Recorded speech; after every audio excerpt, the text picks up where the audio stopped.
et créer un entre mon dimimoussous na mon dimimoussous parce que mon dimimoussous là bon on est belé à payer $1000 mon tourna il y a payé $1000 on a fait na que le ndimimoussous et comme ça mon dimi ndumba moyibi assassin parce que azon na moninga zona tambia zo pesa et pesi en donc moto a continue à kata makamwanzambe a comme na solo ya yeso comme chrétien donc façon na union se changer ngomba otozo ba la biso ke makambu tout ya Yesu Christ ya spirituel tango mata na ngomba o mata ngomba ya spiritualité OK mata ngomba ya mangenge ngete ngomba mangenge za ba sacrifice ba dusu ba koyana tango yote ya wana moi na moi simoko ya kana yo kwa ndenge yo lobaka asepelaka asala tout kwasanya kwesa yo kozala moto za idolâtre zala moto anime Yesu ndenge yo zo nimela Yesu ndemo ya beli Yesu kozwa Yesu te lokola papier tom choix c'est mola no boko kucholilo ngana mona yo zanze mwana sa kina 2017 telemo katolika mbona ngai umeli pe mingi telemo yokiza manguna na soni I zamba maombi na ngai yo bato bayebi maombi te maombi ça veut dire mabondeli donc nzamba mabondeli na ngai.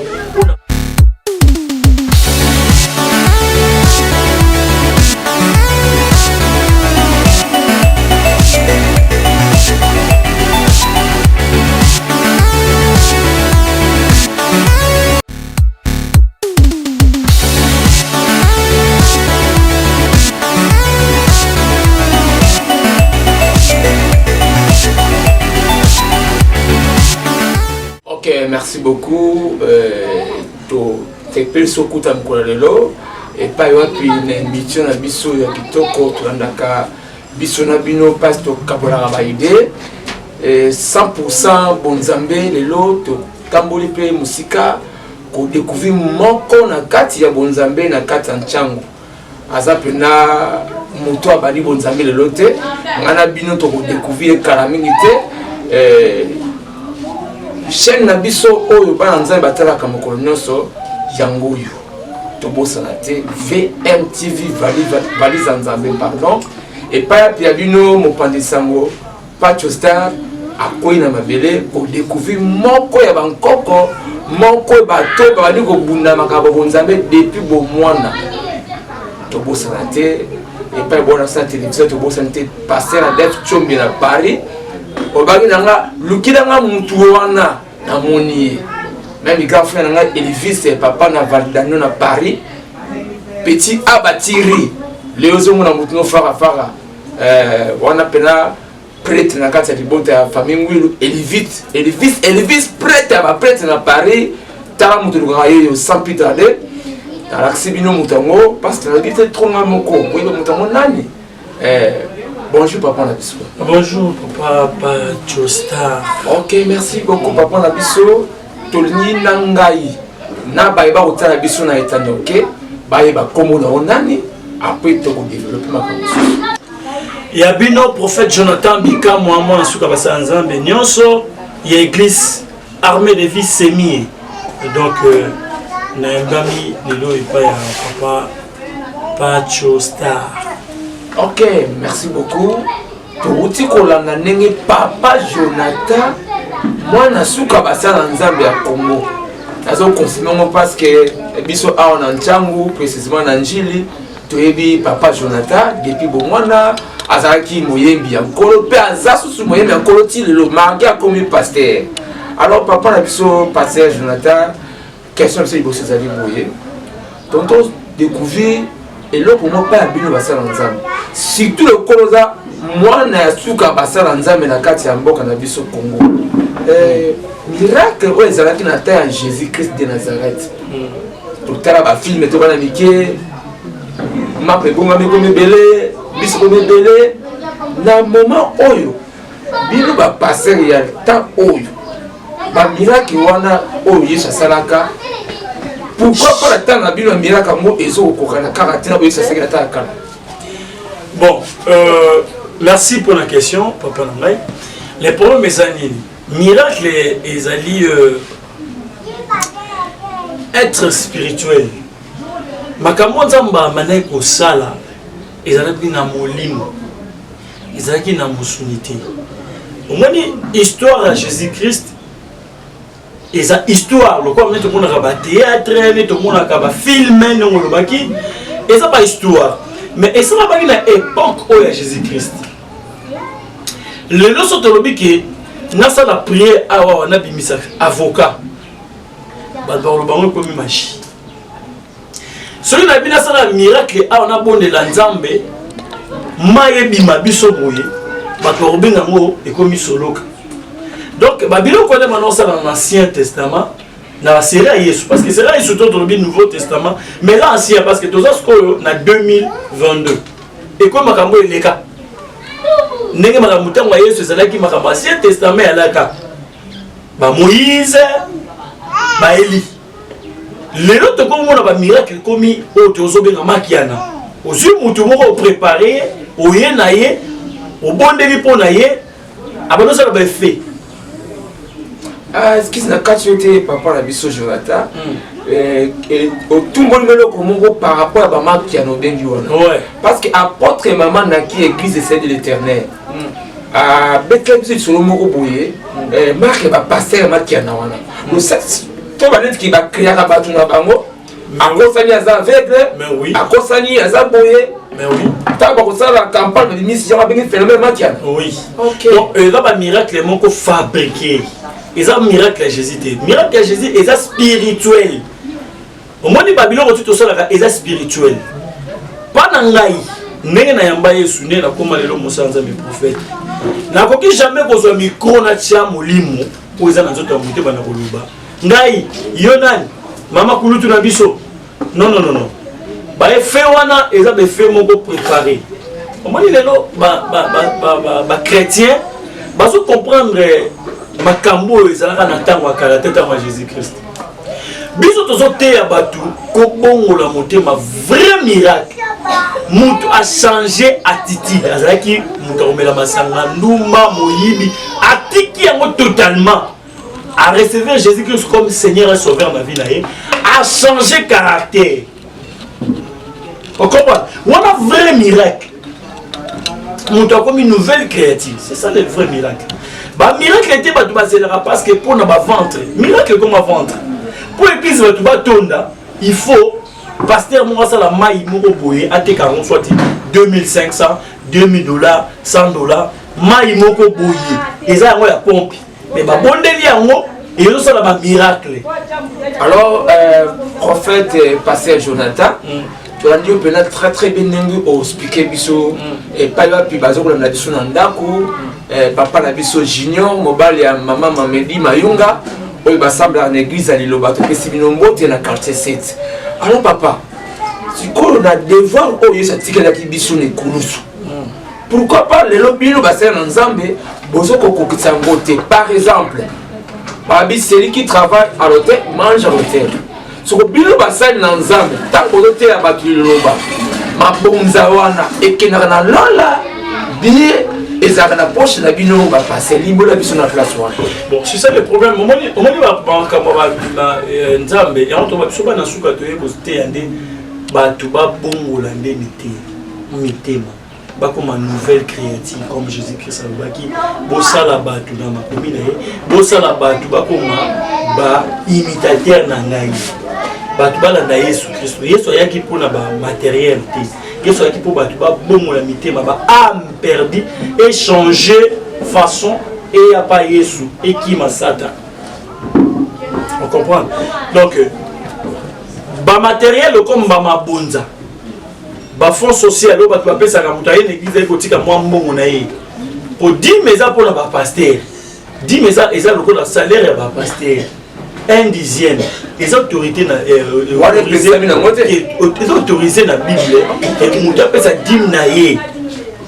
Mais offrande na ba fonds social aux la fin de l'ité dans une mois mo bonne no pesa l'église et ça la quelque chose pour na ba no bofele ba veve ba to bazana ba handicap ba bloco mo ande ngwana on est ça makambu pour na kopesa ba to bazana ba passe mingi so ba no kusa avant ici ba tunase alesi batu mapa alesi batu misi ozomona donc babilo comme il y a bien pour la batu bazana pour ça attends oyo kali lo banza mais c'est une faut pe olia et sengeli olata ndenge na biso na armée de vie tout ça la semi tout ça la ko ba fond social to vandisi batu landi biloko batu balié ba meli obeso to sombi ba maputa to pesi batu na église et en plus l'église et c'est sikate ya kosala ba biloko moko neti ba mandiati obe ko senga bato ba muto otika ne nguba na ye atika makala na ye comme place wana papa na biso Jonathan na sepeli minongo au cette place wana na profite ko pesa fondation don de Dieu ya papa na biso John Makengeli na Paris mobali ya Karine Ngwelu fondation don de Dieu ya papa John Makengeli na Paris mobali ya Karine Ngwelu te biso mbo te belé papa le vraiment très bien au moment où mutu mama na kati église aza moi chenette ni par exemple moi la ta be montre na mais pas ça va insister la maman à se mettre comme montre ona est-ce que on est pas meilleur que vrai mais ça facilement se coquer ba dinanza non est-ce que se coquerie au moins l'église te ko banda jamais auto bandi offrande il y a $1000 de l'on a $1000 tu dis la 9000 la $900 $1100 si tu quittes na $100 et créer elle entre mon dimi mususu na mon mususu parce que mon dimi là bon on est belé a pesi $1000 mon tona qui il a pesi $1000 nga fufuna ke lukana ndenge mususu et comme ça mon dimi ndumba moyibi ba assassin parce que azona moninga zola tabia zo pesa et pesi n l'église mutote ka nguba na ye yo pesa ye acha mbonga au $1000 au $100 mai oyo priele oteka mo 10 000 3 000 non ma bona ils sont ça la moitié ok bon par exemple ba passer bazo be na kilelo bazo te na batu ke bolanda ngai te bolanda o na te na kata na mutema nanga mais passer au côté na ba passer au côté na fashion passer au côté na ba jean o kezo ko la sate kaza musena nzambe so exemple ni na ba passer na ndenge wana bible zo na biso na Romains 10:9 si tu confesses de ta bouche Seigneur Jésus-Christ, si tu crois dans ton cœur que Dieu l'a ressuscité d'entre les morts, tu seras sauvé. Ça veut dire sauver au retour au banabiso, ils ont sauvé tes mutuba tout na mutuka, à bikini ils ont sauvé. Sauver aux la âme nous a la sauvé au côté royaume des cieux. Ça veut dire quoi? Quand yo ozo ba ke kilelo, au changer de malamour au matin parce que imitateur à Jésus-Christ. Jésus-Christ, ils sont pas imitateur à Jésus-Christ. Tous les bateaux, tous la ressemblance à Jésus-Christ. Tu n'as pas Jésus, mais tu as la ressemblance. Et quoi tata? Bananaye, la éducation, il y a tata na bango. C'est-à-dire que tous ont l'éducation, il y a bisomoko, au créé, au kilelo, au te, bolanda maloba, bolanda ngaïte. Non. Faut physiquement, il y a mouton qui peut se loba nsambe. Azala nenge moko na Jésus-Christ. Parce que tu as dit disciple à Jésus-Christ. Si on t'a dit Pételo, on t'a dit Jean, on t'a dit Jacques, au monde qui a ressemblance à Jésus-Christ. Il y a un monde qui a foule là-bas, Pételo a kimi foule à Jésus-Christ, mais il y a Jésus-Christ. Parce que ça a ressemblance à Jésus-Christ. Ana solo ya Yesu. Donc pour toi continuer à faire ma comme une solo ya Yesu, comme une chrétien. Donc façon na union se changer. Okay. Parce que comme une nouvelle créative. Merci beaucoup. Dans mutu azo kolubake glandanga na kilelo. Donc olongoli Yesu au Chesko kilelo. Merci beaucoup. Tous a toujours branché na 100% bonzambe na chaîne na biso valise nzambe toujours VMTV. Donc la question moko ya moi songi par rapport nous avons certes la biso moko so la rappelle bien certes Fleurette Kadima assistance sociale dans lemba terminus molonga ni bien la biso Blanchard Mosengo ba na chapelle de la victoire certes la biso Fleurette Kadima assistance sociale dans lemba terminus ya na Belange mbota ni ngwana question yi papa bangomba luzizila bangomba mangenge bangomba suki ya ba telecom tous les ngomba est-ce que ngomba oya ya Golgotha papa ka Yesu Kristo na ngomba mangenge eza ngomoko to koti na kata ngomba mangenge na kala batakela ba prière mais to ngomba mangenge ba kuta ba préservatif ngomba mangenge ba kuta ba zoto ngomba mangenge bakuta maleo est-ce que voilà besoin que prière à solo mais un lien manque comme refuge va passer ça va ventiler va passer va protocole pour mes amis mon frère les problèmes mes amis ngomba otozo ba la biso que makambu tout ya Yesu Christ est spirituel tango mata na ngomba o mata ngomba spiritualité OK o mata ngomba ya mangenge ngete o ngomba mangenge za ba sacrifice okonyo ko la nzoto pour esprit na yo ekoma makasi mais ngomba ezali fo mata spirituellement beaucoup na Yesu bangomba ba mataka nso mata ngomba mati pour la prestige mati pour la kisa abiki nga na bondela nso bakena téléphone o la tsana na ngomba mangenge na keluka losambo ya no sentiment obi balobi les vrais adorateurs adorent le Père à l'esprit et à la vérité. C'est ça, papa. Quand vous obonela na molimo pe na musolo. Ngomba ya malamu eza ngomba oyo okoti na molimo. Eza ngomba te pona olakisa ke okyo lakisa batuke, ngana mataki ngomba na nzete na ngai. Non, on eza ba sacrifice. Sacrifice. Donc, muto ake na sacrifice na ye. Ake bebi sa sacrifice na ye. Donc, a bebi si prière na ye. Parce que, te o matalo, ngoma mangenge za pano bani awa na prince na boulevard, au quotidien na kati pour mata na premier niveau. Ça veut dire, on a sacrifice mon comme jeune. Ok, merci beaucoup. Siko, excusez mon frère. Ce qui bat, tu vas qui ne peut mater ngomba pour ne pas sentiment ya nzoto. Nzamba ebi ngomba. Place au malais où ezali à Mumba. Ils ont pris dans son mutu à Kenaki jeune nani Kolobi abika kita. Mais ko kita avec modération. Ils ont dit kuna pour que ça la tourisme ne bat kinaka accueillir kinko le kolia maboke accueillir mai ko sokola ke piscine. Non, sans yeux mon ngwana. Libo de nous ils ont mon bakine na nzamba. Ok, oyo kinenge papa na biso Jonathan, prophète passé Jonathan, on va aider mi na njili précisément, to denga ye papa na biso Jonathan Tchanda. Ada vrai njilwa bana nji bana quartier 3 bana Bolomba, mbota na bino yango yo. Jonathan Tchanda yeyo azo kundu la penda o etali biso ba etuto na nzambe. Alors papa, pour que la suka poto ki nous citer, est-ce que ça vrai? Bon, vous faites à la passer, face à la cara mariée, bien déguené. Non. Être marié, c'est un destin à Nzambe, beaucoup de Nzambe ici. Beaucoup de marié, mais aux à l'est dans les bases. Beaucoup de peut marié, aux à l'est, mais Babylone au moins est sympathique. Beaucoup de peut marié, au moins tu peux le voir Nzambe.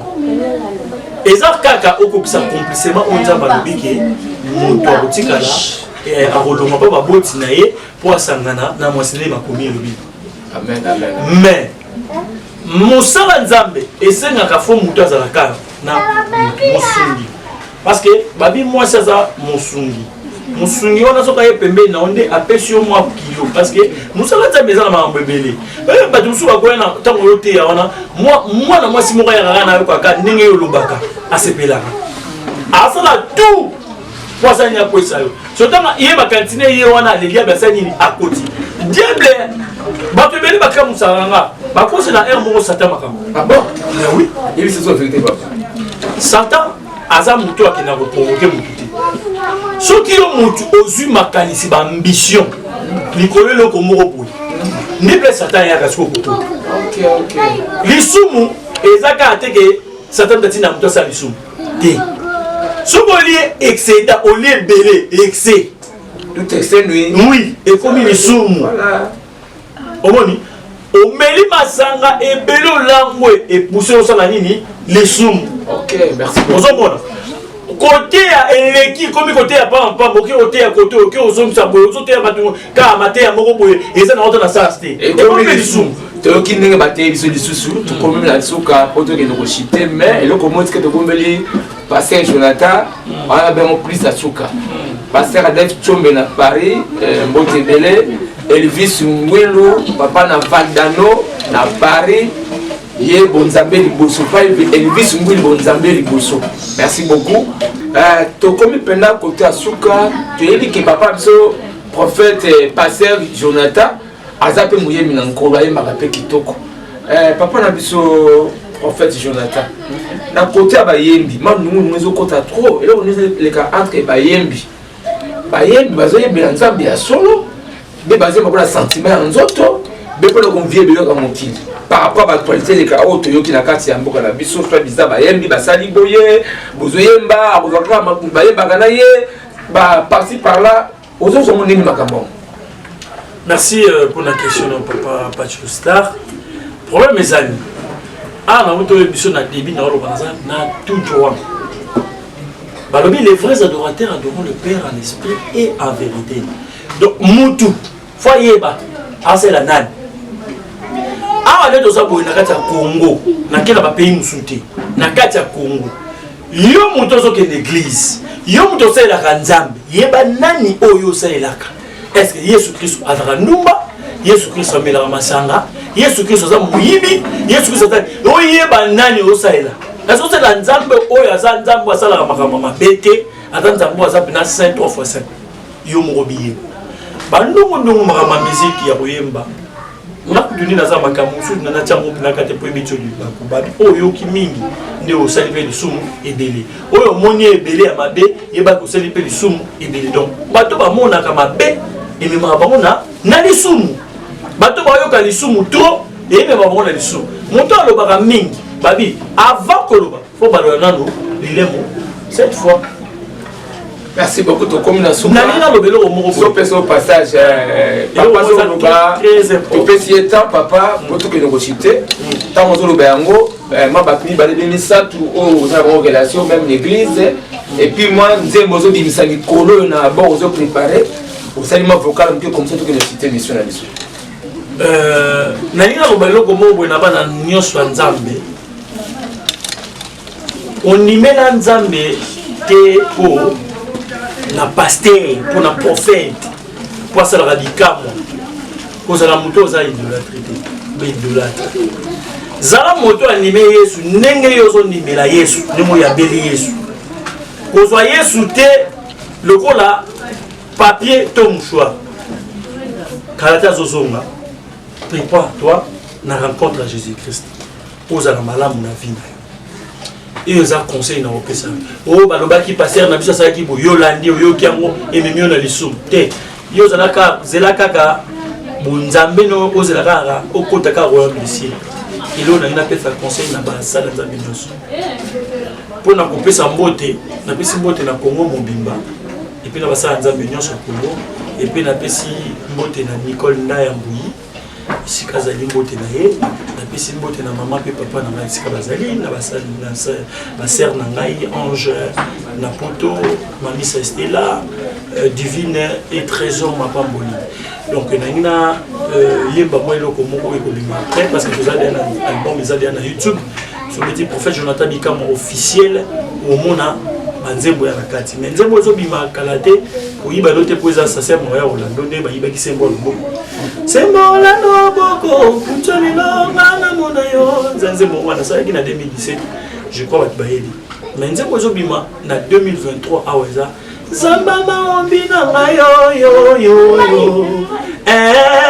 tele mokatalika mbona ngai umeli pe mingi telemo yokiza manguna nanga soni zamba maombi nanga yo bato bayebi maombi te maombi ça veut dire mabondeli donc nzamba mabondeli na ngai on azobondela yenda yandola donc numéro na biso ezali plus 243 0 plus 243 excusez-moi plus 243 975 77 89 99 donc plus 243 975 77 89 99 donc sur le bengi biso ils en a bien et puis prophète Jonathan Bikama officiel ils allaient ni na biso YouTube sur Kolingo ya l'église eza na Wamba numéro 6 na Kingabwa Lumete donc merci beaucoup. Comme vraiment dans souka, to remercier bino ba.